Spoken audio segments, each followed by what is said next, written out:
용감한 토크쇼 직설 시작하겠습니다. 윤석열 대통령이 GTX B 노선 착공 기념식에 참석해서 빠르게 사업을 진행시키겠다고 공언했습니다. 정부의 GTX 사업에 대한 강력한 의지 표명에 수도권 집값도 GTX 노선을 따라서 들썩이고 있는데요. 서울로의 접근성이 좋아질 것이라는 기대감과 함께 집값만 자극할 것이라는 우려도 함께 나오고 있습니다. 부동산 시장이 전반적으로 가라앉은 가운데 GTX 사업이 호재로 작용할지 지금부터 따져보겠습니다. 오늘 함께해 주실 분들 소개하겠습니다. 건국대 부동산대학원 최양수 겸임 교수, 또 경기대 부동산 자산관리학과 김선주 교수, NH투자증권 부동산 정보연 수석연구원 나오셨습니다. 안녕하십니까? 자, GTX A 노선 수서에서 동탄 구간 개통을 이제 앞두고 있죠. 최근에 이 소식이 전해지면서 동탄 아파트값 많이 올랐다 이런 보도들 많이 나왔습니다. 41평 아파트가 22억 원에 거래됐다라고 하고 호가는 23억 원까지 올랐다. 적정한 가격인지부터 최 교수님 의견 여쭙겠습니다. 적정한 가격이라고 얘기하는 거는 지역에 계신 분들이야 본인이 소유한 어떤 자산에 대한 어떤 흔히들 얘기하는 행동경제에서 얘기하는 휴리스틱이라고 해서 좀 더 고평가하는 경향이 좀 있거든요. 근데 그런 부분들도 있겠지만 일반적으로 이 부분을 좀 수용할 수 있느냐, 일반 국민들이 또 이 지역을 바라보시는 그런 분들도 이 부분에 대한 어떤 가격에 대한 적정성 이런 것들을 좀 생각할 수 있느냐, 이 부분은 조금은 아직은 좀 거리감이 좀 있다라고 볼 수 있지 않을까 싶어요. 근데 원래 GTX라는 것이 그러니까 내가 출퇴근하거나 이동하는 거리는 동일하지만 시간적인 단축을 이루어 주는 거거든요. 보통 이게 경제학에서는 상당히 많이 검증된 이론인 것이 프리라이드 이펙트라고 해서 무임승차라고 효과라고 해서 일정한 어떤 그런 내가 지불하지 않은 어떤 그러한 비용인데 내가 실제로 그것을 이제 공짜로 얻고 있는 이런 부분들에 대해서는 그 지역의 집가 상승을 이루어냈다라는 것들은 상당히 많이 주지의 사실이기도 하거든요. 그래서 실질적으로 그 GTX랑 비슷한 것이 그 영국의 크로스라인이라는 그 노선이 있어요. 그래서 우리가 아마 그 GTX 모델이 아마 영국의 크로스라인 모델을 아마 채용했을 가능성이 좀 굉장히 크다고 보는데, 그러한 크로스라인 같은 경우에도 이제 우리로 치면 GTX 같은 건데 개통하고 나서 그 지역의 집가를 다른 지역의 집가보다도 시장 수익률을 초과하는 어떤 자산가치 상승이 있었다라는 어떤 그런 현실들은 있었거든요. 그럼에도 불구하고 그 절대적인 물리적인 거리가 확실하게 더 가까워지는 건 아니거든요. 시간이 약간 단축될 뿐이지. 그래서 저는 이 부분에 대해서는 좀 경계도 좀 해야 되지 않겠나. 물론 호재가 있고 시장 수익률보다 좀 높은 어떤 가격이 형성될 가능성은 높지만 그 부분에 대해서는 좀 과도한 어떤 관심으로 인해서 과도한 가격이 설정되는 것에 대해서는 조금은 경계할 필요가 있다고 저는 생각을 하고 있습니다. 어쨌든 지금 지역민들이 갖고 있는 기대감은 이 집값 요즘에 오름세를 보면 해당 지역에 대한 기대감은 반영이 충분히 되고 있는 것 같아요. 그러면 지금의 흐름보다 추가 상승 여력도 있겠다, 이렇게도 볼 수 있겠네요.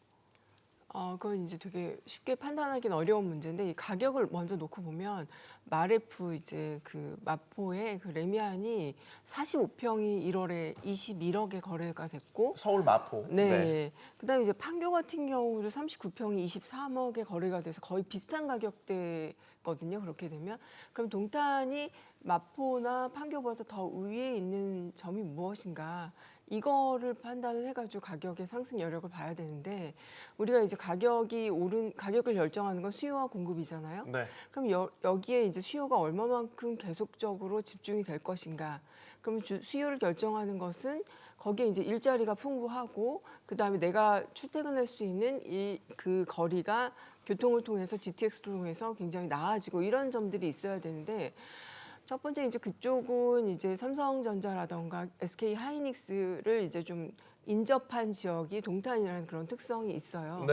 그래서 이제 거기 고급 일자리, 판교가 가격이 그렇게 오른 이유는 고급 일자리들이 많기 때문에 그 비용을 지불하고도 거기에 살려고 하는 사람들이 있기 때문에 판교의 가격이 거의 강남 수준에 비슷하게 가격이 형성된 것처럼, 동탄도 아주 그 고소득자들이 많이 거주할 수 있는 일자리 공급이 된다라면 이런 가능성이 있겠지만, 현재로서는 조금 아까 예시로 들었던 가격들과 비교했을 때 조금 높게 형성이 된 거가 아닌가라는 판단이 되고 또 하나 문제는 가격.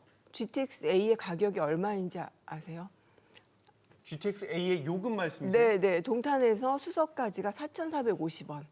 네. 거기에서 또 만약에 광화문까지 간다면 하루에 왔다 갔다 교통비를 지불해야 되는 건 10,000원이 넘어요. 그럼 한 달에 한 20만 원 넘게 내가 GTX에서 지불하면서 서울로 출퇴근하는 사람이 누릴 수 있는 GTX의 호재를 누리는 건데 이게 가격 부담이 만만치 않거든요. 네. 이런 것들을 다 따져봤을 때 서울로에 출퇴근하는 사람들의 수요는 그렇게 많지 않을 거라는 생각이 들어요. 서울로 출퇴근하면서 그 동탄에 거주하면서 GTX 노선을 활용하는 사람들은 이게 가격 부담이 상당하지 않을까라는 생각이 듭니다. 네. 네.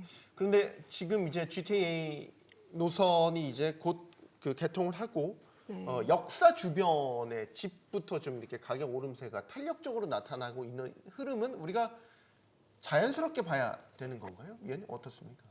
그렇습니다. 동탄이라고 하는 이 신도시도 결국에는 화성의 거의 한 40% 가까이 되는, 그러니까 인구만 해도 한 40만 명이 거주를 하고 있는 하나의 이제 택지이기 때문에 이 안에서도 GTX의 등장으로 인해서 도보로 인접해서 갈 수 있는 역세권과 마을버스를 통해서 진입할 수 있는 그 거리가 좀 있는 곳하고의 가격 격차가 좀 차별화되면서 시세가 형성되는 분위기로 네. 아마 진행이 될 것으로 좀 보고 있고요. 따라서 요번에 그 거래가 나온 22억 신고가 경신했던 아파트의 시세를 네. 동탄 1, 2기 신도시 전체의 시세로만 확대해서 해석할 건 아니고 일단 해당 아파트 단지가 가지고 있는 어느 정도의 그 특수성과 희소성이 좀 더 기인한 그런 이제 거래로 인식하면 좀 더 맞을 것 같습니다. 이렇게 이제 적정 가격에 대한 논의를 좀 하고 있는데 화면에서 보시다시피 이게 2021년도에는 한 17억 원에 거래가 되다가 작년 말부터 20억 원을 이제 초과하는 거래가 나왔고 네. 요번에 이제 GTX 개통 앞두기 전에도 호수공원 인근에서 벌써 21억 원에 가까운 이제 거래가 나왔었는데요. 우리가 이제 매매 가격은 미래에 대한 가격 상승에 대한 기대감이 반영되어 있는 그 가격이라고 보시면 될 것 같고 현재 그러면 이 아파트의 사용 가치라고 할 수 있는 그러니까 현재 가치를 얘기하는 전세 가격을 보면 최근에 거래됐던 것들은 한 8억 원 정도의 시세가 형성이 되어 있습니다. 네. 보통 일반적인 동탄 신도시나 다른 수도권의 전세가율이 매매가 대비했을 때 50% 초반에 지금 이루어져 있거든요. 그런데 현재는 22억 원을 적용을 하게 되면 한 36% 수준입니다. 네. 그러면 이 정도 수준은 흔히 얘기하는 우리가 강남의 재건축 아파트의 그런 전세가율이에요. 그러니까 굉장히 노후되거나 현재 사용 가치가 현저하게 떨어지는 경우에 나타나는 이런 그 퍼센테이지인데 네. 여기는 이제 신축 아파트고 사용 가치가 높거든요. 맞아요. 그러니까 이런 것 보면 현재 가치보다 어느 정도 기대감이 좀 더 과하게 반영된 수준이 아닌가 이렇게 좀 분석을 하고 있고요. 네. 그러면 매매 가격과 전세 가격의 그 차이라고 할 수 있는 흔히 이제 갭이라고 얘기하는데 14억 원 정도가 벌어진다라고 하면 우리가 서울 반포나 강남 개포 신축도 접근을 할 수가 있고 매매 가격 22억 원이라고 하는 수준은 굳이 우리가 GTX를 이용하지 않더라도 서울 강남에 진입이 가능한 뭐 분당이나 판교 이런 안에서도 접근이 가능하다는 측면 안에서 네. 다른 대안들이 좀 있기 때문에 GTX 개통이 이렇게 집값을 끌어올리는 어떤 이제 역할만 한다라고 크게 좀 보는 것은 좀 신중하게 접근할 필요가 있다라고 판단하고 세 있습니다. 분의 공통된 의견은 지금의 집값 거래되는 기준을 보면 다소 좀 과하게 책정이 된 면이 없지 않아 있는 것 같다. 조심스럽게 다들 전망을 해주셨지만요. 이게 이제 저희가 동탄 이야기만 해서 그렇지 다른 GTX 노선의 인근 지역들을 보면 꼭 그렇지만도 않아요. 예를 들어 GTX C 노선이 지나는 경기도 안양의 인덕원의 경우에는 지금 뭐 추가 정차 결정이 났는데도 불구하고 뭐 최근에 이제 지난해 비교했을 때 반토막 수준으로 떨어졌다. 그러니까 이런 흐름으로 봤을 때 우리가 GTX다 이 호재만 보고 섣불리 판단을 해서는 낭패를 볼 수 있겠구나.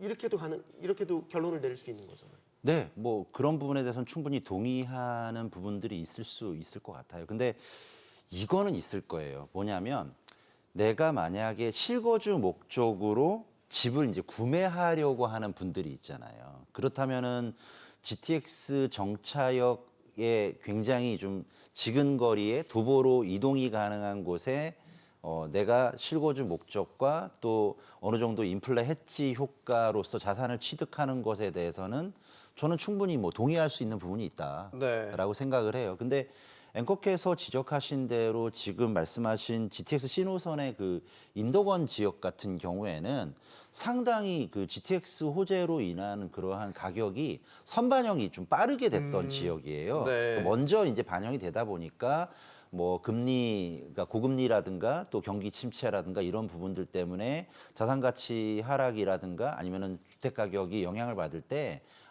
가장 먼저 또 타격을 받은 지역이다라고 볼 수 있는데 다만 그 시장 상황과는 무관하게 좀 전에 제가 말씀드린 대로 실거주 목적으로 주택을 구입하는 것은 비단 이제 GTX C 노선뿐만 아니라 A라든가 물론 조금 더 멀리 떨어져 있지만 시기가 B라든가 D 노선의 GTX 예정지에 뭔가 실거주 목적의 어떤 주택을 사는 것에 대해서는 특별히 다른 선택 또는 틀린 선택은 아닐 수 있겠다라고 저는 이해하고 있습니다. 네.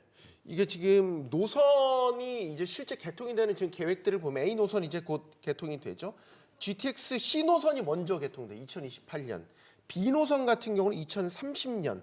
그런데 지금 우리 아까 말씀드렸던 GTX C 노선을 지나는 경우 이제 인덕원의 경우에는 이제 이 GTX C 노선에 해당되니까 2028년을 지금 목표로 사업이 진행되고 있단 말이죠. 시점에 따라서도 좀 달리 봐야 될 것 같고 같은 GTX라고 해도 각각 똑같은 조건으로 놓고 판단할 수는 없는 것 같아요. 네, 그렇습니다. 그러니까 이제 인덕원 같은 경우에는 GTX 노선이 생긴다고 해서 이렇게 과거에 이 동탄 같은 경우에는 한 지금 수서까지 75분에서 80분을 20분으로 줄여니까 획기적인 교통 효과를 누릴 수가 있는데 네. 인덕원은 지금 꼭 이제 신호선이 들어오지 않더라도 지금도 서울로의 접근성이 그렇게 뭐 4호선도 있죠. 네, 이용할 수 네. 있기 때문에 이런 교통 호재가 이제 그런 지역보다 동탄보다는 크게 다가오지 않기 때문에 이런 신호선의 효과가 좀 미비한 거고 가격이 그렇게 과거에 이제 21년에 12억 4천까지 원래는 이제 한 4억 하던 거였죠. 18년에 4억 하던 게 21년에 12억 4천까지 그때 이제 막 부동산 가격이 상당히 급격하게 오를 당시였기 때문에 네. 뭔가 어딘가 투자의 이유가 있으면 투자하고 싶은 막 그런 때였기 때문에 막 급격하게 상승하고 23년에 6억으로 반토막이 났었죠. 1월에. 그랬다가 이제 올해부터 조금씩 1억 정도 반등을 했지만 지금 이 C 지역 같은 경우는 앞서 얘기했듯이 그렇게 신호선으로 인해서 내가 그동안에 누리지 못했던 교통의 효과를 크게 그런 효과들이 조금 좀 미비한 인덕원 지역 같은 경우 그런 거고 또 하나는 아까 말씀드렸듯이 여기에는 이제 동탄에 비해서 크게 일자리 호재가 없어요. 그러니까 뭐 그런 이제 내가 여기 삶으로써 이 내에서 어떤 그 서울로의 접근성 이외에 여기에 살면서 누릴 수 있는 그 지역 내에서의 나의 일자리와 안정적인 거주 지역으로서의 선택 이런 유인책은 좀 부족하기 때문에 A 지역에 아까 앞서 얘기했던 동탄과 비교해서 가격 상승이 크게 일어나지 않는 이유가 아닌가 생각합니다. 그럼 우리가 그 GTX가 이제 지나가는 노선이라고 하더라도 예를 들어서 자족이 가능한 도시인지 아니면 그 해당 지역의 인근에 좋은 일자리 아까 화성 같은 경우는 이제 반도체 벨트의 인근 지역에 해당되니까 그런 분들의 수요가 있는 지역들은 상대적으로 더 가격이 탄력적으로 오르는 반면에 아닌 지역들은 또 다르게 생각을 해봐야 된다. 그러니까 따져봐야 될 조건들이 상당히 많다라고 네. 보여지는군요, 영관님. 그렇습니다. 일단 우리가 이제 GTX라고 하는 것은 서울에 있는 그 일자리가 좀 집중되어 있는 곳들, 상업이 집중되어 있는 곳들부터 중심으로 뻗어 나가는 것이기 때문에 네. 일단 그 주거가 분산되는 효과에서는 신도시가 있고 이런 이제 주요 지역들, 뭐 삼성동이나 뭐 광화문이 이렇게 통과되는 지역들에 대한 효과가 더 클 것이고요. 그리고 앞서 이제 교수님 말씀해주신 것처럼 꼭 GTX가 아니어도 다른 이제 지하철 노선이 이미 지나고 있다라고 하면 효과는 좀 반감될 수는 있겠죠. 그리고 지금 우리가 얘기하고 있는 이런 인덕원 같은 경우가 사실 GTX 신호선뿐만이 아니라 월판선이라든지 이제 인동선, 그리고 기존의 4호선까지 더해지면서 여기에 이제 가격의 등락의 폭이 더 컸었던 것으로 분석이 되고 있고요. 그리고 GTX를 보고서 뭐 실거주 측면에서 내 집 마련 하시려는 분들한테는 당연히 GTX가 좋은 재료가 될 수 있는데 네. 여기서 우리가 좀 그 유심히 좀 살펴봐야 되는 부분은 가격의 등락의 진폭이 좀 컸다라고 하는 거는 실수요뿐만이 아니라 외부에서 들어오는 투자 수요가 좀 많이 있었다라는 점이거든요. 네. 왜 그러냐면 가격이 많이 올랐으니까 이제 차익 추구를 이제 목적으로 하셨던 분들이 이제 엑시트를 했다라는 것이기 때문에 네. 단순하게 GTX만 볼 것이 아니라 어떤 시기에 대한 것 그리고 지금 현재 가격에 대한 뭐 적정이나 타당성에 대한 측면도 분명히 좀 고려해야 할 요소로 생각이 되고 있습니다. 네. 예, 현재는 그 보시면 이제 정차가 확정이 됐을 때는 12억까지 올라가다가 작년 초에는 6억까지 떨어졌다가 최근에 1년 동안 한 20% 정도 회복을 해서 7억 후반에서 8억 원 정도의 가격은 좀 수렴해 있는데요. 같은 지역에 인덕원이라는 이름이 들어가는 가장 최근에 지어진 아파트가 이제 푸르지오 엘센트로라는 아파트도 있습니다. 네. 이제 그 아파트는 2021년도에 15억, 16억까지 가다가 역시나 이제 8억까지 떨어졌다가 최근에 다시 한 12억 정도까지 올라갔던 모습. 그래서 우리가 좀 시기를 좀 더 신중할 필요가 있을 것 같습니다. 작년을 좀 특수한 상황으로 봐야 되지 않아요? 작년에 금리가 워낙 네. 고금리 상황이 이어졌던 때였고 부동산 시장 자체도 타격이 네. 좀 컸던 해였다면 네. 인덕원 같은 지역도 서서히 회복되지 않을까라고 가정을 할 수 있지 않을까요? 예, 그래서 금리가 지금 내려간다면, 이제 금리가 내려가고 네네. 지금 이제 매매 시장이 조금 풀린다면 말이죠. 네, 그래서 작년에 워낙 좀 충격이 좀 컸었고 고점 대비해서 절반 수준까지 가격이 내려와 있다 보니까 반발 매수세도 좀 컸었고 말씀드렸던 이제 교통 호재로 인식되는 재료들이 좀 풍부하다 보니까 앞으로 좀 더 회복할 것이다라고 해서 매수세가 좀 더 들어왔고 이게 지금 한 저점 대비해서 한 20-30% 이상 이렇게 회복한 그게 수준으로 그 정도 지금 회복된 수준이다. 예, 예, 저는 이제 그렇습니다. 추가적으로 더 이제 예를 들어서 아직은 네네. 금리는 이제 고점대 수준이지만 네. 이제 하반기에 뭐 금리 인하를 시작한다라고 네. 가정을 한다면 뭐 시중 금리나 이런 것들이 이제 같이 주담대 금리도 떨어지고 한다면 더 풀릴 여력이 있지 않나 이 가정에서 질문 예, 드립니다. 예. 물론 이제 그 신호선이 2028년에 개통을 앞두고 있기 때문에 좀 더 개통 시기가 앞당겨질수록 이게 가시화되기 때문에 좀 더 회복할 수 있을 만한 여력은 충분할 것으로 생각은 됩니다. 네. 우리가 김 교수님 청약 시장도 같이 놓고 볼 수 있는 거예요? 그러니까 이거는 뭐 직접 주택 거래라고 치면 청약이야 뭐 아직 입주는 아닌 시점에서 미리 청약을 하신 분들에 있어서도 최근에 평택이나 천안 이렇게 GTX 노선 지나가는 이 지역에서 미분양이 또 네. 줄어든 반면에 또 의정부나 용인은 또 미분양이 늘었다라고 하고 이것도 좀 청약도 온도차가 있는 것 같아서 네, 그러니까 저번 회차에서 제 말씀을 나눴듯이 분양 시장이 굉장히 양극화된 현상을 보여주고 있는데 가격이 가장 관건인 것 같습니다. 이제 GTX 노선이 생기고 안 생기고 그것도 중요하지만 네. 이게 인근의 구축보다 분양가가 너무 비싸면 사람들이 청약 시장에서 외면당할 수밖에 없죠. 사람들로부터. 그러니까 예를 들어서 이제 의정부나 용인 같은 경우가 지금 미분양률이 좀 높은데 여기는 공급도 굉장히 많이 됐어요. 그리고 가격도 높고 이렇기 때문에 여기에는 이제 청약 경쟁, 미분양이 지금 많이 발생하고 있는 거고. 네. 그 다음에 이제 그 인천 서구 같은 경우에도 그 주변 시세보다 비싼 아파트들이 되게 많이 공급이 되니까 미분양이 많이 발생을 하고 그런 문제들로 바라보는 것이 정확할 것 같습니다. 네. 그러면 최 교수님, 청약도 결국 가격을 기반으로 해서 여러 호재들이 조합됐었을 때 적정 가격이 어느 수준이냐라고 봤었을 때 어떤 견해 갖고 계세요? 일단 뭐 지금 지역을 비교하면은 저는 그 수요의 접근 가능성에 대해서 말씀을 드리고 싶은데요. 네. 예를 들어서 똑같은 어떤 미분양 물량이 있다 하더라도 실제로 이제 절대적인 어떤 분양가라든가 청약 가격이 좀 높은 지역들은 미분양이 당분간 계속 유지가 될 것이고요. 특별히 뭐 경제 사정이 좋아지지 않는 한.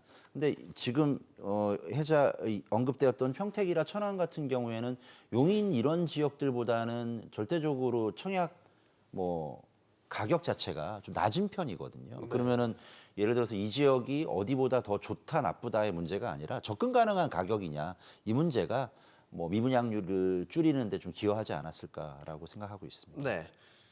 그 올 초에 GTX가 다시 한번 화제가 됐던 게 이제 물론 기존 노선에 대한 뭐 공기 일정을 앞당긴다라든지 개통이 임박했다라든지 이런 소식 때문에 다시 화제가 되긴 했지만 D 노선, E 노선, F 노선에 대한 장기적인 계획도, 그러니까 정확히 표현을 하면 정부 최저안이 나온 거죠. 네.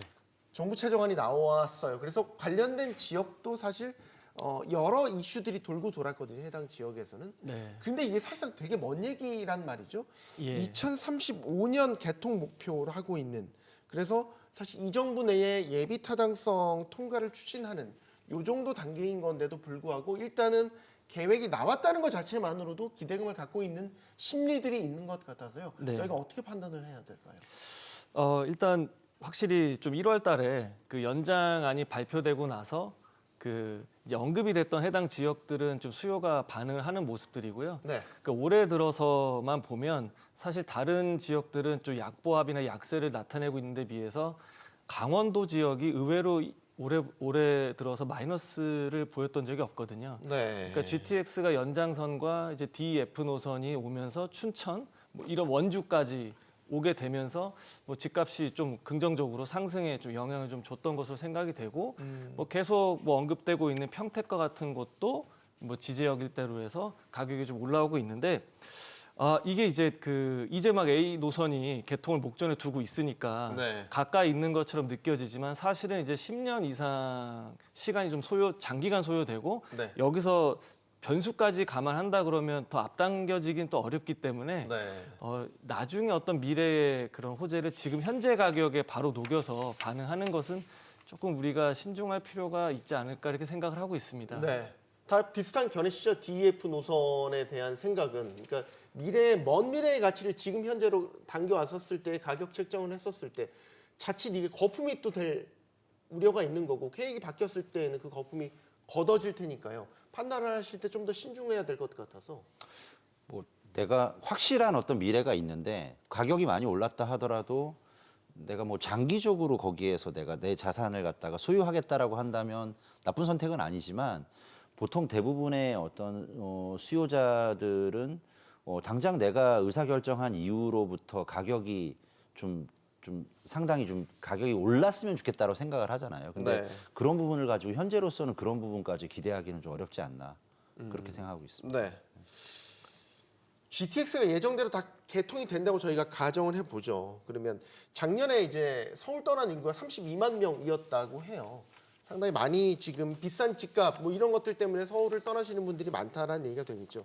그럼 GTX가 예정대로 다 개통이 돼서 서울 수도권을 넘어서 먼 지역까지 다 그 광역 급행 철도망으로 다 연결이 된다면 인구 분산 효과가 커지면서 부동산 시장에는 어떤 영향이 있을까? 이 질문 이제 드리려고 하는데 긍정적이라고 보세요, 김 교수님? 인구 분산 효과요. 네, 인구 분산 효과 측면에서. 네, 지금 서울의 인구가 줄어든 거는 크게 두 가지가 있는데 첫 번째 이제 출산율 저하로 인한 자연 감소. 네.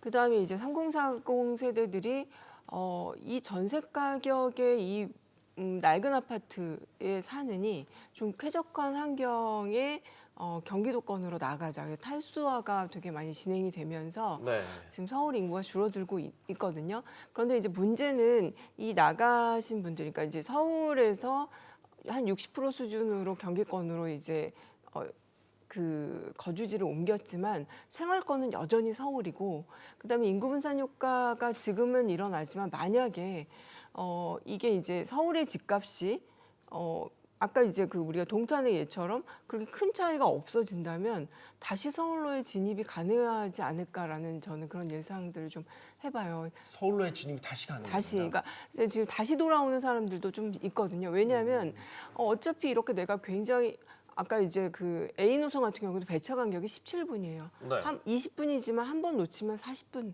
걸리고 딱 거기 역에 있는 아까 예를 든 그 주상복합 아파트 말고는 사실 심리적 거리도 멀고 서울로의 출퇴근들이 굉장히 멀어지기 때문에 이게 이제 아까 말씀드렸듯이 그 해당 지역의 이제 GTX 노선을 통해서 서울로의 접근성들이 용이해지지만 그 자족 도시의 기능을 제대로 못한다라면 결국 이제 그게 크게 집값 차이가 없고 서울에 지금 최근에 올해 이제 10,000가구 이상 정도밖에 공급이 안 되기 때문에 네. 지금 서울에 살만한 새 집, 이렇게 쾌적한 환경의 주거 환경들이 있는 그런 아파트 공급이 되게 미비한 상태에서 3040 세대들은 좀 더 나은 쾌적한 공간에 어느 정도의 그 출퇴근을 좀 불편을 감수하고라도 나갔어요. 근데 이러한 집값들이 좀 격차가 줄어들고 새로운 아파트들이 서울에 많이 공급이 되고 이렇다라면 다시 컴백할 그런 가능성이 있기 때문에 그 자족 기능을 충분히 그동안에 좀 할 수 있도록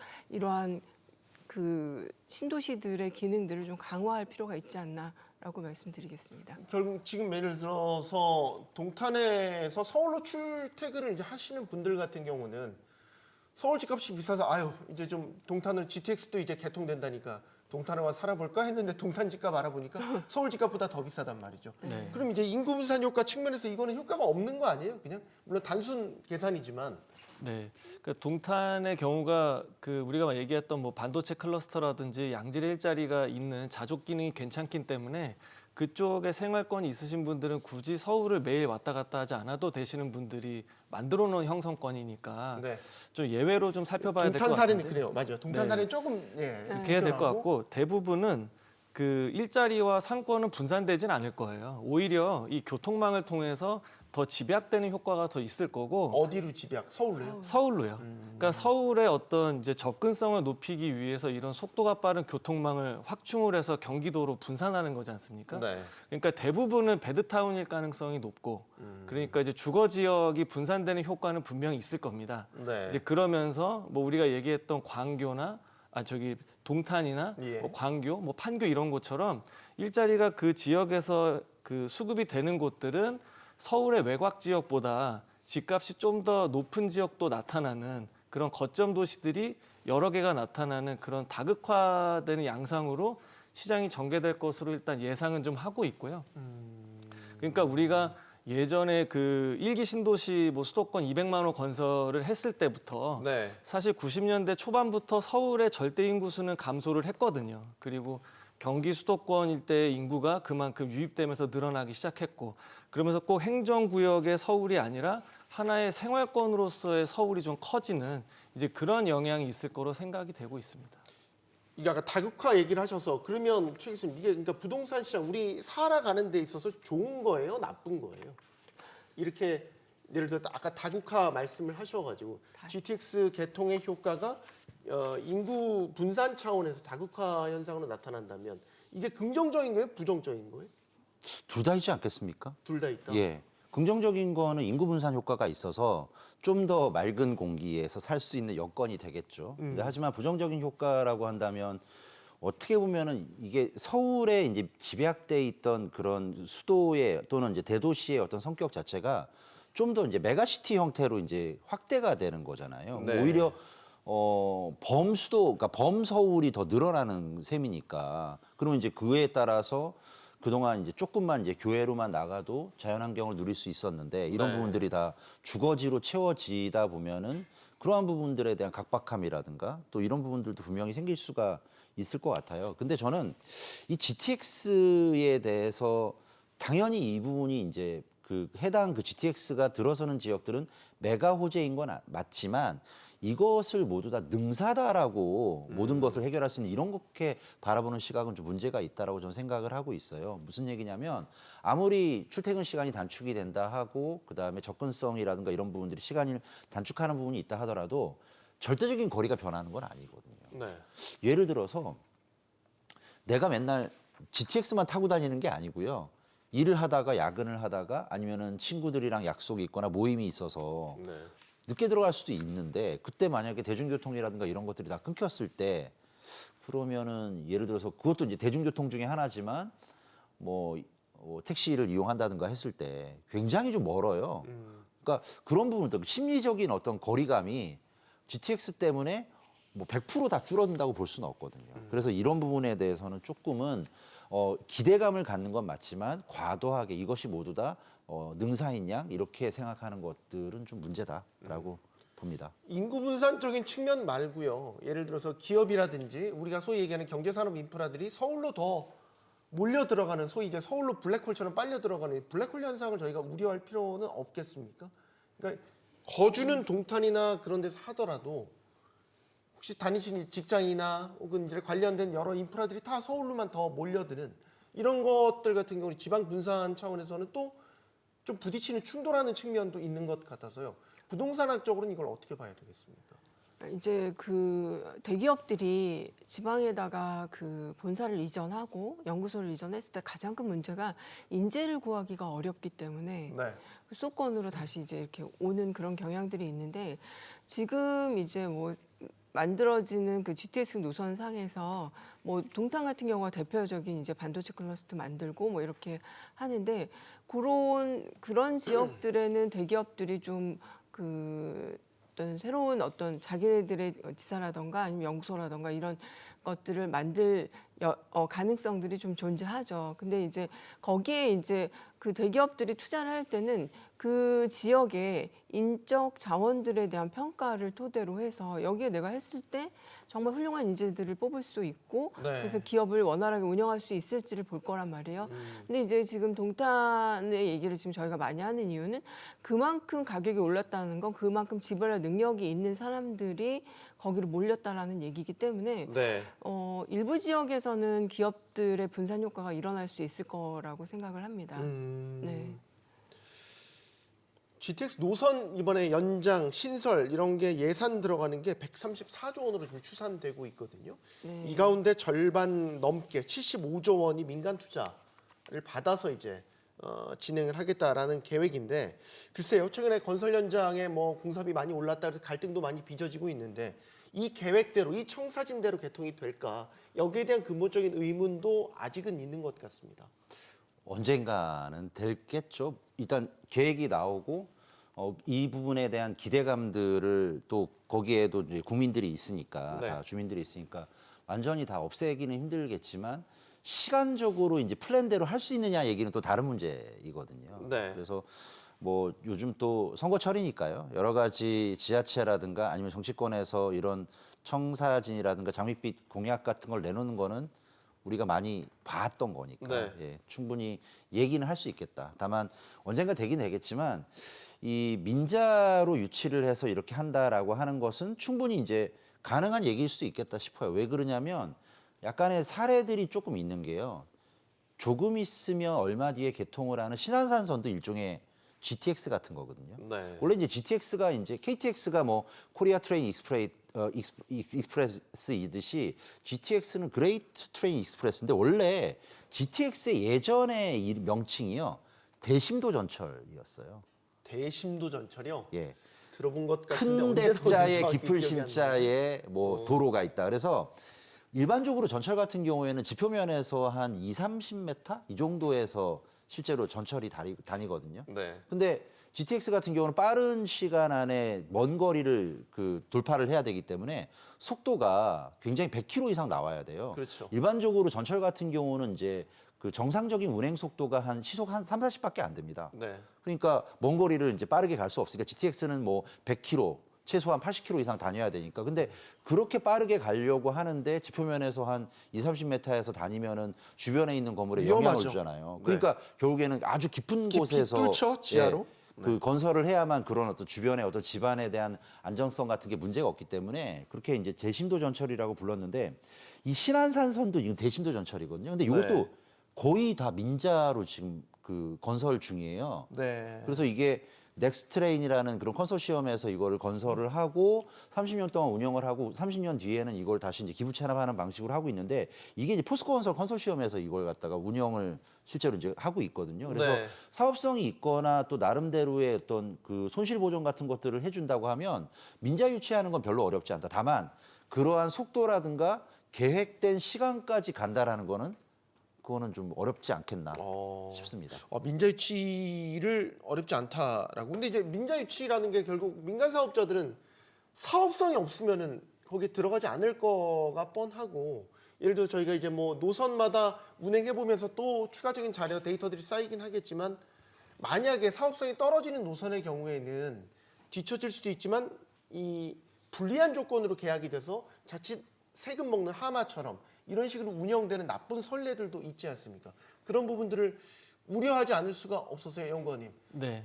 계획대로 이게 잘 진행될지 계속해서 의문이 있는 거죠. 그런 측면에서. 예, 그렇죠. 이게 사업성이 있고 수익이 어느 정도 예측이 가능하다고 하면 네. 너나 할 거 없이 이제 입찰에 뛰어들 텐데 이게 이제 수지가 맞지 않다고 생각이 되면 그 사업 진행해봤자 적자가 예상이 되면은 누구도 발을 이제 쉽게 담그기는 어려울 겁니다. 네. 근데 지금 이제 DEF 노선이 그 시장에 참여하시는 많은 분들의 공통된 의견도 비슷한데요.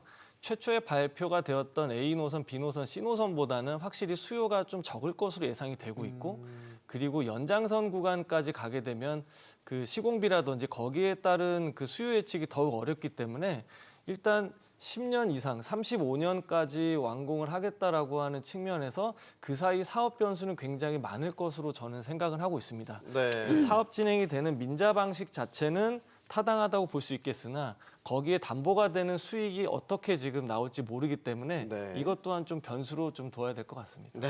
GTX 뭐 A 노선은 이제 개통을 앞두고 있기는 하지만 뭐 B, C, D, E, F까지 정말 가야 할 길이 멀다라는 생각을 지울 수가 없군요.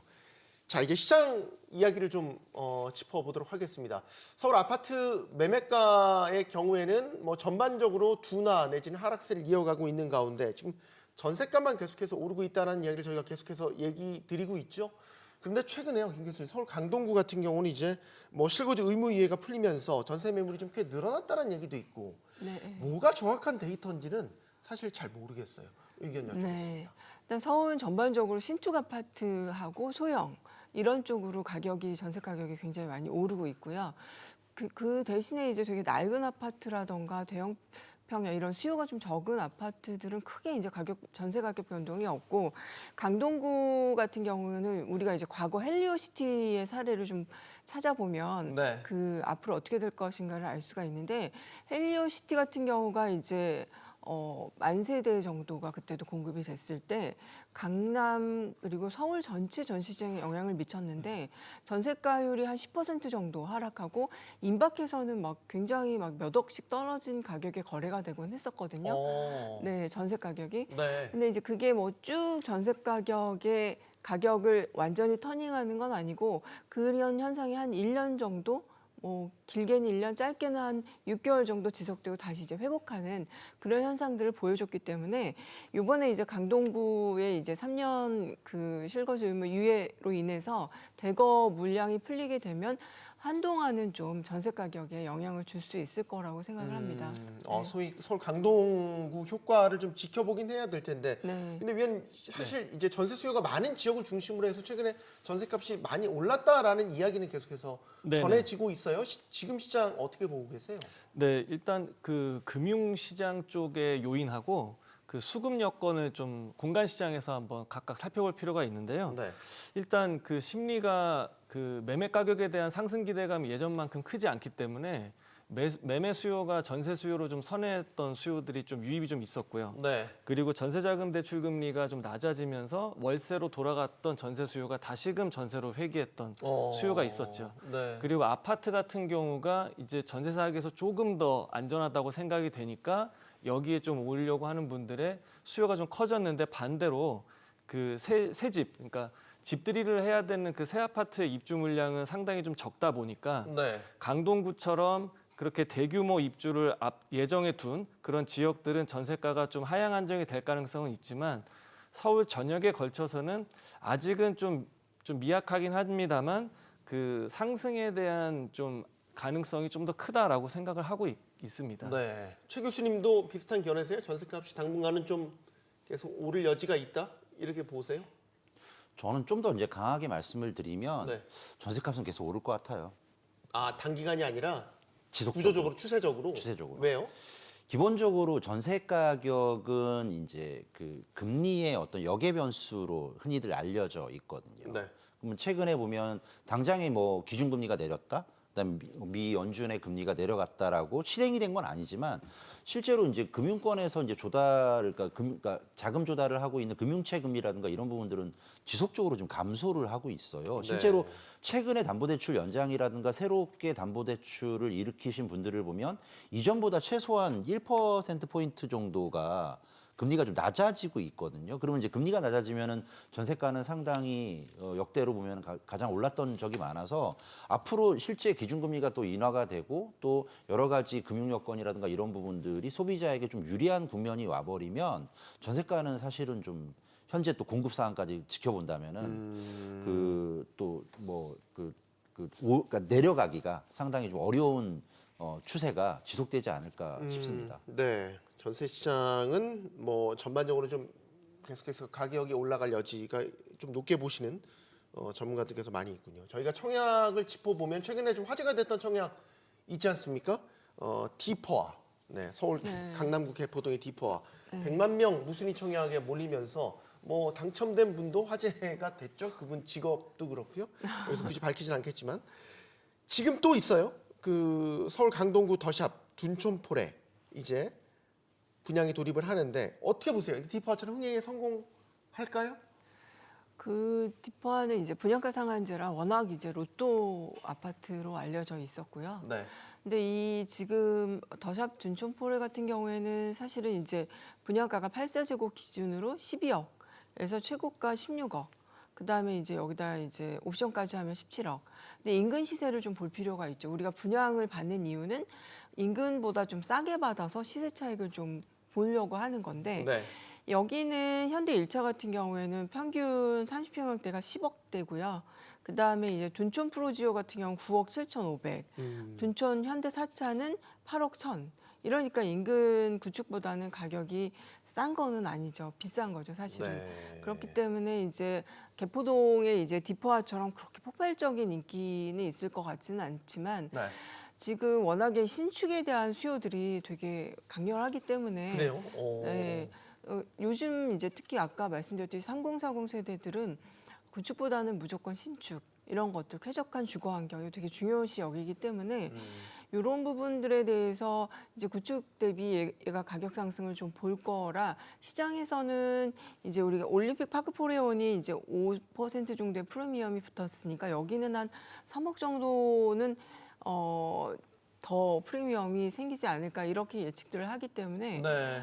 이제 여기가 이제 디퍼아보다는 좀 그렇게 폭발적으로 인기는 있지는 않겠지만 새 아파트의 효과는 좀 있지 않을까 생각합니다. 새 아파트 효과. 네. 그러니까 가격 대비 주변 시세 대비 아주 싼 건 아니지만 아니에요. 네. 지금 물량 자체가 워낙 뭐 다 네. 신축이 예, 수요가 앞으로 있다 많이 보니까. 공급될 것 같지가 않기 때문에. 비슷한 견해세요? 어떻게 보십니까, 영원님? 예, 저도 디퍼와는 좀 그 예외를 좀 둬야 될 것 같고요. 네. 뭐 그 차익이 20억까지 된다고 하니까 이제 그건 좀 예외로 둬야 될 것 같지만 몇십 대 1이 될 거냐까지 예측은 좀 어려워도 흥행에는 성공할 것으로 생각하고 있습니다. 흥행에는 성공할 거다. 네네. 100만 명까지는 안 올려요. 100만까지는 좀 어렵겠지만 예, 신축에 대한 이제 갈구가 워낙 있었기 때문에 네. 네. 물량이 지금 없나 봐요. 그러니까 올해 내년 계속해서 입주 물량이라든지 아니면 청약으로 나올 수 있는 물량들이 계속 줄어드나 봐요. 뭐 일단 서울에서는 이제 특지가 없으니까요. 뭐 하면은 재건축이나 재개발밖에 없는데 네. 이 부분도 또 결국에는 돈의 변수이기 때문에 실제로 또 추진이 잘 안 되고 있고 건축비 상승으로 인해서 좀 잘 진행이 안 되고 있는 상황이니까 공급이 굉장히 적습니다. 근데 아까 말씀드렸던 그 디퍼 같은 경우에는 사실은 되게 화제가 됐던 게 네. 제가 좀 학교에서 가리키는 그 제자분들도 보니까 이쪽에 다 청약 신청을 하셨어요? 다 네. 했더라고요. 예, 하면서 그 단체 그 채팅방에서 보니까 올라오는 게 뭐 누가 됐다더라부터 해가지고요. 네. 굉장히 화제가 됐었는데요. 예. 이 정도는 아니지만 지금 말씀하신 더샵 둔촌폴에도 인기는 당연히 있을 것 같다. 왜냐면 또 워낙 공급이 없고요. 또 새 아파트에 대한 수요가 우리 그 교수님께서 말씀하셨지만 그 부분들은 좀 꺼지기가 어렵기 때문에 네. 앞으로 뭐 이런 부분들은 좀 계속 잘 되는 그런 청약 시장이 되긴 할 것 같다. 저희가 지금 이제 청약을 준비하시는 분들이면 청약 제도가 전반적으로 개편이 되는 시점이기 때문에 이것도 마지막으로 질문을 좀 드려야 될 것 같아요. 그러니까 새롭게 시행되는 청약 제도 때문에 지금 청약 홈페이지도 지금 개편 중인 거죠. 네, 지금 화면에 새롭게 시행되는 청약 제도가 나오는데 청약 전략을 그러면 또 어떻게 짜야 될까 고민하시는 분들을 위해서 마지막으로 한 분씩 짧게 말씀 부탁드립니다.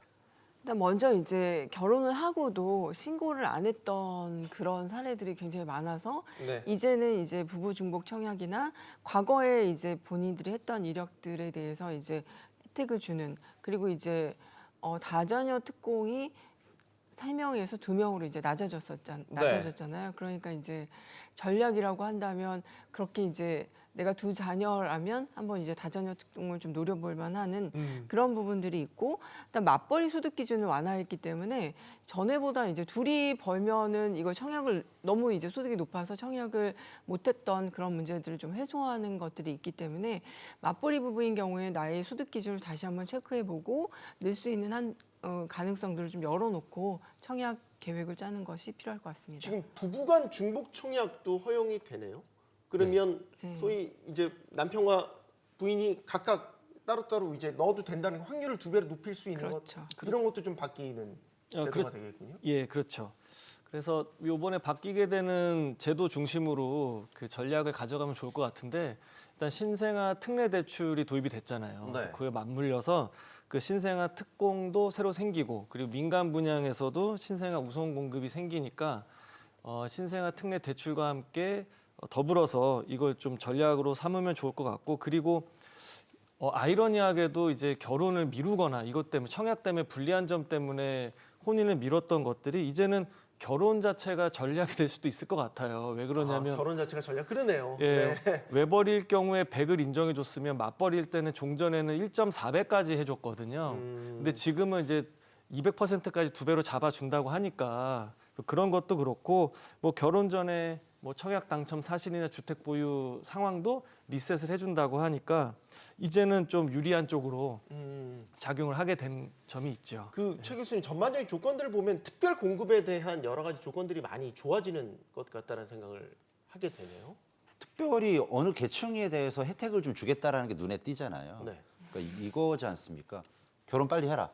네. 그리고 자녀 2명 애도 빨리 낳아라. 낳아라. 네. 그러니까 둘까지. 아니면은 이제 특히 지금 2024년 8월 28일 이후에 출생한 아이에게는 그 출산 특공 뭐 이런 것들도 있단 말이에요. 네. 그러니까 결혼도 빨리 하고 애도 빨리 낳아라. 인구가 너무 감소되니까 우리나라 큰일 났다. 뭐 그래서 이제 청약제도라든가 이런 주택제도에서도 그런 것들을 좀 정부의 어떤 의지라든가 이런 고심점이 보이긴 한다. 이렇게 이제 정리를 할 수는 있는데, 문제는요. 그래도 이 계층이나 이런 분들에게 희망을 줄지 모르겠지만 청약하기에는 여전히 이분들의 소득 기준으로 했을 때 비싸죠. 문턱은 여전히 높다. 네, 그렇습니다. 근데 이제 특례 대출을 받는다면, 예를 들어 신생아 특례 대출이라든지 그런 걸 받는다면 그래도 접근 가능하지 않을까? 전에보다는 좀 확률이 좀 높아진 건 맞죠. 네. 전반적으로 청약 가격도 좀 아직까지는 정말 무주택자, 이제 막 사회생활 시작하시는 그런 분들에 있어서는 아직까지는 체감도에 있어서 좀 문턱이 높다라는 이야기까지 들어봤습니다. 오늘 GTX 노선 그리고 전세시장, 청약시장 이야기까지 나눠봤습니다. 세 분 고맙습니다.